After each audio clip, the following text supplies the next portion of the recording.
Welcome to the Genius Factory. Enjoy the video. You begin by opening Efootball and signing into your Konami ID. This links cloud saves. Once logged in, go straight to the main menu and select Profiles. Don't linger. Make sure the game recognizes your account and verify storage space. Inadequate free space causes failed saves.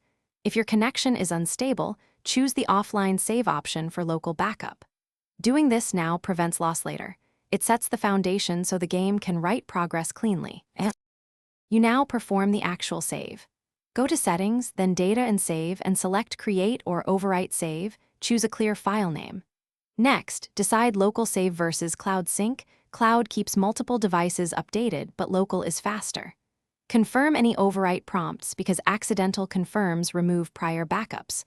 Once you start the save, wait for the confirmation message. Do not close the app or turn off your device. This prevents corruption and ensures the game completes the right operation. You finish by verifying the save and load game. Check the timestamp and file size to confirm integrity. Once done, enable automatic cloud sync if you have reliable internet, so future saves propagate automatically. If you encounter problems, first restart the game and device, then clear the game cache and retry the save. If issues persist, export a local backup, then contact Konami support with error details. This sequence protects your progress and gives a clear recovery path if something goes wrong. Thanks for watching. If you found this helpful, don't forget to like and subscribe.